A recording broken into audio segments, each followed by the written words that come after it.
সবাই আগাইলে সবাই আগান ভাই পিছনে যান, একটু সামনে দিয়ে সরেন।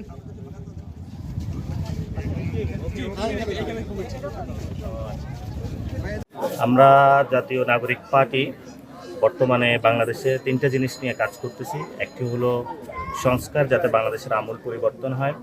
সাথে সাথে 2 নম্বর হলো আওয়ামী লীগের যেসব সন্ত্রাসী আছে তাদের যাতে আমরা বিচার প্রক্রিয়া নিয়ে আসতে পারি, এবং মানুষের যারা পকেটে ট্যাক্সের টাকা কেটে নিয়ে গিয়েছিল, ব্যাংক লোপাট করেছিল, এবং সাথে সাথে শেয়ার মার্কেটে অনেক মানুষকে তারা নিঃস্ব করে দিয়েছিল, এগুলো যাতে বাংলাদেশে সুষ্ঠু বিচার হয়, সেজন্য আমরা বিচারের দাবিতে মাঠে যাচ্ছি। আরেকটি বড় বিষয় হলো যেটা আমাদের সার্বভৌমত্ব ইস্যু। আপনারা জানেন যে ভারত থেকে পুশিং করার চেষ্টা চালাচ্ছে। প্রায় 5,000 বাংলাদেশি পরিচয়ে বাংলাদেশে পাঠানো, তারা অলরেডি স্টেটমেন্ট দিয়েছে, এসেছে। আমরা সেক্ষেত্রেও কাজ করছি যাতে আমরা নতজানু পররাষ্ট্রনীতি থেকে বেরিয়ে আসি, একটি স্বাধীন পররাষ্ট্রনীতির দিকে যেতে পারি। আর আমরা বিভিন্ন জায়গায় জেলা সফরগুলোতে যাচ্ছি, মানুষের সাথে কথা বলতেছি। জুলাই যে গণ অভ্যুত্থান হলো, এরপরে জাতীয় নাগরিক পার্টিটা কিভাবে সকল মানুষের কাছে গিয়ে দাঁড় করানো যায়, ওই এলাকার সমস্যাগুলো আমরা শুনি, অ্যাড্রেস করার চেষ্টা করি। যেমন বাগেরহাটে এসেছি আজকে, বাগেরহাটটা অনেক সুন্দর এলাকা। সাথে সাথে বাগেরহাটের উন্নয়ন ওই ভাবে এখানে হয় নাই, এটা আমরা এখানে কথা বলেছি। কিন্তু বাগেরহাটের একটা শেখ ফ্যামিলির একটা রাজত্ব ছিল, কিন্তু শেখ ফ্যামিলি রাজত্ব করেছে, শেখের নাম বিক্রি করেছে, কিন্তু উন্নয়নের নামে এখানে কোনো ছিটেফোঁটাও কিছু হয় নাই। এবং বাগেরহাটবাসীকে অভিনন্দন যে আপনারা শেখ সন্ত্রাসীদের থেকে বাগেরহাটকে উদ্ধার করেছেন, এবং আপনাদের এই জয়যাত্রা ভবিষ্যতে চলমান থাকবে। বাগেরহাটের বড় একটা সমস্যা হলো এখানে শিক্ষা ব্যবস্থা এবং স্বাস্থ্য ব্যবস্থা খুবই নাজুক অবস্থায় রয়েছে।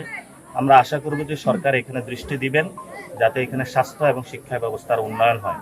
আর আজকে আমার আসার উদ্দেশ্য হলো, আমাদের এই দেশে ইসলাম নিয়ে এসেছে যারা আমাদের অলি গাউস কুতুবরা, তারা নিবৃত্তে এখানে এসে ইসলাম প্রচার করেছে এবং তারা ইসলামের জন্য অনেক কাজ করেছে। যে আমার সামনে একটা পুকুর রয়েছে খান জাহান আলীর, এখানে 60 গম্বুজ মসজিদ আছে এবং এখানে দরগা শরীফ আছে। আমরা এগুলাতে যাচ্ছি যে আমাদের পুরো বাংলাদেশের যাতে মসজিদ ব্যবস্থাটা সুন্দর করে পরিবর্তন হয়, মসজিদের সাথে যাতে একটু পুকুর থাকে, মসজিদের যাতে একটা বনায়ন থাকে, মানে সবুজায়ন থাকে, মসজিদ একটা হেলথ কমপ্লেক্স থাকে। যারা বিদেশে যায় তারা যাতে মসজিদে এসে ইমামের কাছ থেকে অ্যারাবিক লেসনগুলো নিতে পারে।